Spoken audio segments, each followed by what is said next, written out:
ओम नमः शिवाय। स्पिरिचुअल प्रवचन चैनल में आपका स्वागत है। वीडियो को लाइक, शेयर एंड सब्सक्राइब कीजिए। कभी कभी नए उपासकों से जब वार्ता होती है और वो कृपा करके अपनी दिनचर्या बताते हैं कि हम 6:30 बजे स्नान करते हैं, तब लगता है कि क्या साधना करोगे आप, कोई भी। अच्छा, जो गृहस्थ धर्म से युक्त है, बहुत से उनकी सेवाएं हैं गृहस्थी की, चलो अगर वो तो उनकी और भी आश्रय है सेवाएं। अपने जो वैराग्य मार्ग के पथिक हैं, इनको तो एक ही है, केवल भजन, दूसरा कोई। अगर आप किसी भी तरह प्रमाद स्थिति करते हैं और 6:30 बजे तक सोते हैं तो संशय है आपके ब्रह्मचर्य पर, नहीं रह सकते ब्रह्मचर्य। जो शास्त्र और शास्त्रवेत्ता महापुरुषों ने अनुभव किया, 4 से और 6 बजे के बीच में जो शयन करता है, ब्रह्मचारी हो ही नहीं सकता, ब्रह्मचर्य रह ही नहीं सकता। या तो वो 2 बजे 3 बजे तक भजन किया हो, पूरी रात जग के फिर सोया हो तो चलेगा, वो भजन का आवेश संभालेगा। ये ब्रह्म मुहूर्त का समय और उपासक शयन करे, बहुत बड़ी हानि है। मान लीजिए खूब सत्संग सुनते हैं आप सब जन और बहुत कृपा है आपके ऊपर, लेकिन परिवर्तन नहीं हो रहा भाई। अगर आप 6:30 बजे, तो अच्छा नहीं, बिल्कुल अच्छा नहीं, बिल्कुल अच्छा नहीं। ये दिनचर्या तो बिल्कुल ठीक नहीं। आप लोग सावधान हो, जो भी हो सावधान हो जाइए। ये बिल्कुल आपके जीवन के लिए घातक दिनचर्या है। 2 बजे बहुत उत्तम है उठना, पर नहीं तो 3 बजे, आखिरी 4 बजे। साधक होके 4 बजे के बाद शयन कर रहा है, मुझे तो नहीं लगता, किसी भी स्थिति में नहीं। हमें लगता है कि दवा खवा दी जाए तो नहीं कहते, नहीं तो किसी भी स्थिति में कोई बीमारी, कोई भी ऐसा रोग अपना प्रभाव नहीं रखता जो दिनचर्या को बाधित कर दे। ये देखा है, ये केवल प्रवचन नहीं, देखा है, जीवन को देखा है। कुछ भी दिनचर्या में अपार सामर्थ्य देखा, अभ्यास में अपार सामर्थ्य है। देखो, सामने पट्टी बंधवा दी गई और धनुष बाण ले लिया और शब्द दूर किया जा रहा है अन्य दिशा में, शब्द वेधी बाण संचार। अभ्यास देखो, आंख में पट्टी बंधी हुई है, शब्द किस दिशा से हो रहा है, एक श्रवणेंद्र से देखना है और बाण वहीं संधान करना जहां से शब्द निकला है। अभ्यास देखो, अभ्यास का प्रभाव देखो, कितने से चमत्कार अभ्यास में लौकिक, और आप परमार्थ के पथिक, और आपका यह अभ्यास कि आप उठे और फिर सो गए। क्या मतलब, आपकी दिनचर्या क्या है? आप भगवद आश्रित, इसका मतलब प्रमादी थोड़ी है। आप भगवद आश्रित, इसका मतलब प्रपंची थोड़ी है। अहम का त्याग करके भगवद आश्रित होकर हम भगवत मार्ग में चलने वाले पथिक हैं। इसलिए सबसे प्रार्थना है, जो पीछे हुआ आज से एक नई दिनचर्या आप देखो।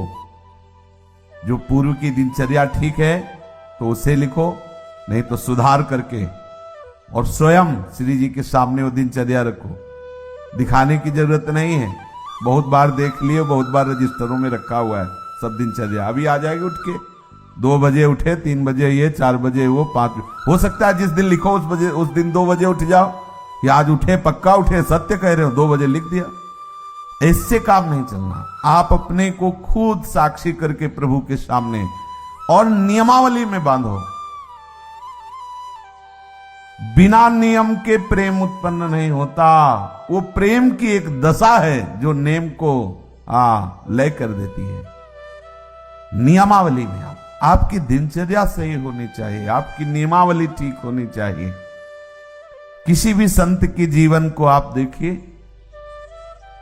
देखो एक स्थिति सिद्धावस्था में ऐसी आती है स्वाभाविक कि उनको देह से संबंध नहीं रह जाता।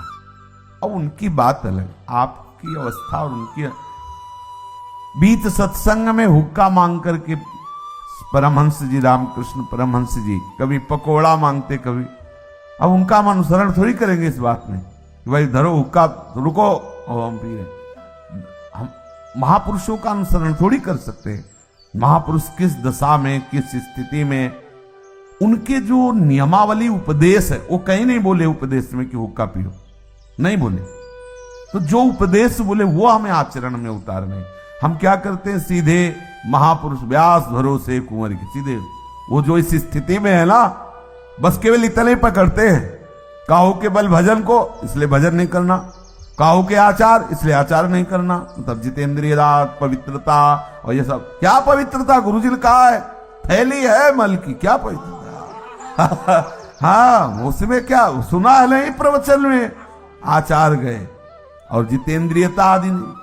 और व्यास भरोसे ये बात आई, सोवत पाव पसार, तो 6:30 बजे इसलिए जगना पड़ेगा कि 7 बजे 7:15 बजे सत्संग में आना है।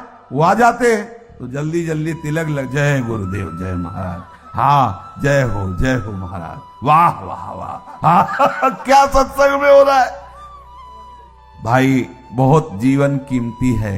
अभी कल ही पता चला कि कोई बहुत प्रियजन है, उनके यहां कैंसर हुआ। अब क्या दशा, ना भोजन सही पा सकते हो ना कुछ, और ये कैंसर आदि ऐसी बीमारियां हैं। अभी तक जितने हमारे दर्शन में आए, एक आध बात अलग, उन सबको श्री जी ने जल्दी बुला लिया, जितने भी दृष्टि में आए। तो हम तो अमरौती खा के थोड़ी आए हैं। कोई न कोई व्याधि मंदिर है, कब देवता का पर्दा हट जाए, जैसे बहुत मंदिर में सब देवता होते ना, ऐसे शरीरम व्याधि मंदिरम, पुजारी कब पर्दा हटा दे, कौन सा, बोले अब कैंसर देवता आ गए, होश उड़ जाएंगे भैया।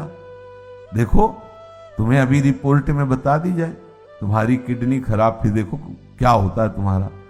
अगर डिप्रेशन में ना पहुंच जाओ तो बताना, ब्लड प्रेशर अपने आप उछाल मारने लगेगा। क्योंकि चिंतन, आज तुम स्वस्थ हो तो प्रमाद करते हो, और कल प्रमाद करने का अवसर नहीं रहेगा, अवसर ही नहीं रहेगा। अनन्य चिंतन रोग का होने लगेगा। अगर भगवदाकार वृत्ति नहीं हुई तो आप ये मत समझो मृत्यु कोई खिलवाड़ नहीं है। मृत्यु का संदेश सुनकर अच्छे अच्छे के जमीन खिसक जाती है, होश खराब हो जाते हैं। कैंसर, अब न रात में नींद, न दिन में चैन, अनन्य चिंतन उसी का शुरू। अब क्या करें? घबराहट, थोड़ी थोड़ी देर में मरना है तो जो दुकान मकान पति पुत्र परिवार जितना सब भाई वो सब काटने दौड़ता है, ये सब छूट जाएगा। भजन कोई साधारण वस्तु है। इसलिए भर्तृहरि जी महाराज कह रहे हैं, यावत स्वस्थ वेदम गृहम कलेवरम यावत च दूरे जरा। जब तक बुढ़ापा दूर है, जब तक तुम्हारे शरीर में रोग कोई नहीं हो जा रहा, होगा ऐसा थोड़ी कि तुम कोई लिखवा के लायो कि नहीं होगा। जब ऐसे परमहंस को कैंसर हो सकता है, रामकृष्ण परमहंस जी को, पूज्य भाई जी के उदर में कैंसर हो सकता है, वो फिर अपने लोग तो अधिकारी ही है इस दंड के। अपने लोग तो अधिकारी, न जाने कितने इन भजनानंदी महापुरुषों के शरीर में ऐसी व्याधियां हो सकती है, तो अपने लोगों को तो पूरा रजिस्टर रखा हुआ है। सावधान हो जाइए, प्रमाद मत कीजिए। बहुत बढ़िया अवसर आपको मिला है। भगवत चरणारविंद का आश्रय और सतत जप, ये बिल्कुल खुली दो बातें हैं, ज्यादा इनमें समझने की जरूरत नहीं। अंदर से भगवत आश्रय और जिह्वा से जप, राधा वल्लभ श्री हरिवंश श्री हरिवंश। क्या जाता है? अगर रोज का रोज शाम के हिसाब आपको ना दिखाई दे तो बताना, रोज आपको वैराग्य बढ़ा नजर आएगा, आपको नजर आएगा, अरुचि होने लगे। सच्ची कहते हैं भजन का प्रभाव, ये तो भगवत कृपा से भगवत चर्चा हो रही नहीं। 1 मिनट के लिए अंदर से मन राजी नहीं, ये जो हो रहा है 1 मिनट के लिए राजी नहीं कि अब ये सब, बस यही लगता है चुप किसी से मिलो मत, बंद करके दरवाजा अपने कमरे का, बस एकाकार वृत्ति।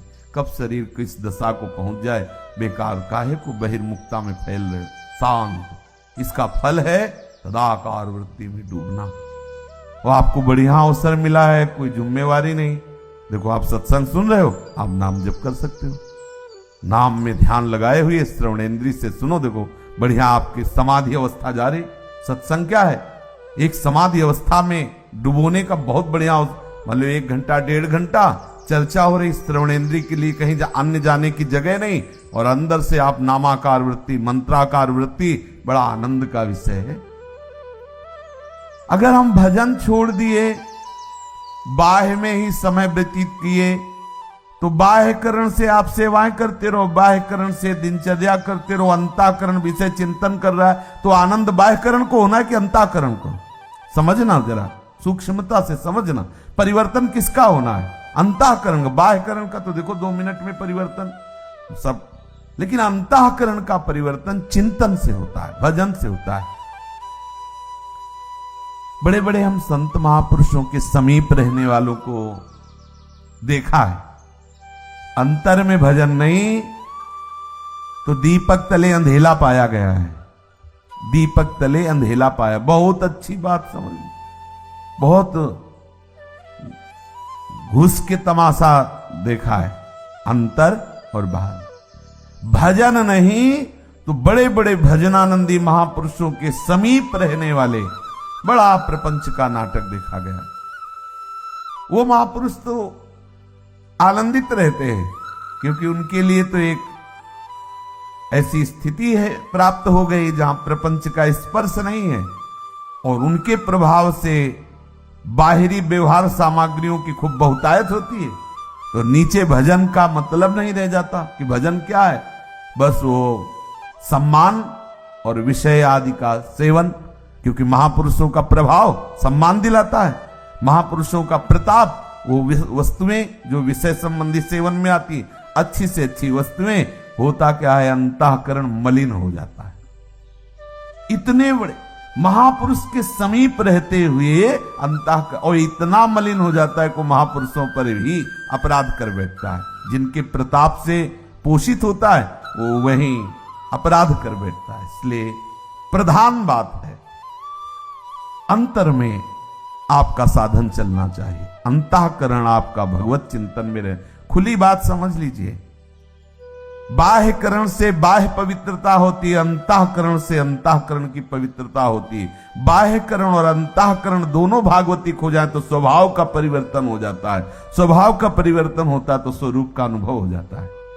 जो हमारा सखा भाव, गोपी भाव, सहचरी भाव का भाव स्वरूप है, उसकी प्राप्ति हो जाती है। इसलिए भैया चूको मत, बहुत बढ़िया अवसर, बड़ा घबराहट का विषय है। जब ये शरीर पीड़ा से युक्त होता है तो केवल प्रभु ही ऐसे जो हमें बचा सकते हैं, नहीं तो जब शरीर स्वस्थ होता है तो अहंकार देवता अपना नाटक करवाते रहते हैं, और जब अस्वस्थ हो जाता है तो मनी राम उसी अस्वस्थता का चिंतन, बड़ा क्लेश में। और इस संसार से मुक्त हो जाइए। अगर आप सोच रहे हो तो दिन प्रतिदिन ऐसा भयावह संसार का स्वरूप आएगा, पूछो मत। इससे मुक्त होना ही अब एक उपाय रह गया है। अब हम ये नहीं कह सकते कि जन्म जन्म, क्योंकि महामारियां, नाना प्रकार की प्रतिकूलताएं, नाना प्रकार की व्यभिचार, नाना प्रकार के खान पान की मलिनताएं, ये कलिकाल में बढ़ती ही चली जाएंगी और उसका प्रभाव पड़ेगा। जैसे बाहर रोड में यदि गंदा कोई इत्र डाल दिया जाए तो उसकी खुशबू सबको आएगी, अच्छा डाल दिया जाए तो अच्छी आएगी। ऐसे ही इस सृष्टि में जो भी भयानक से भयानक आचरण होंगे, जो भी बुरे आचरण होंगे, पूरी सृष्टि पर उसका प्रभाव पड़ता है। अगर कोई बच सकता है तो भजन के प्रभाव से बच सकता है, नहीं तो प्रभाव, जैसे सर्दी का प्रभाव सबके ऊपर पड़ रहा है, पर जो कंबल ओढ़े बच गया। अगर कहीं भी कुछ भी मलिनता का आचरण होता है तो पूरी सृष्टि पर उसका प्रभाव पड़ता है, वो समझ में नहीं आता। अगर कोई बच सकता है कलयुग की कुचाल से तो भजन, केवल भजन, दूसरा कोई उपाय नहीं। भजन करके भगवत धाम में स्थित हो जाओ, प्रभु को प्राप्त हो जाओ, नहीं बहुत दुख भोगना पड़ेगा। अभी प्रमादी मन है तो देख लेंगे, अरे देख लेंगे, होश खराब हो जाते हैं, मृत्यु सुखद लगने लगती है, ऐसे ऐसे कष्ट आते हैं कि वो चाहता कि मुझे कोई मार दो। सच्ची मानना, हमने देखा है, चाहता है कि इस दशा से तो अच्छा है कि मुझे मार दो। भाई मरना थोड़ी हमारा समाधान होगा, भगवत प्राप्ति समाधान।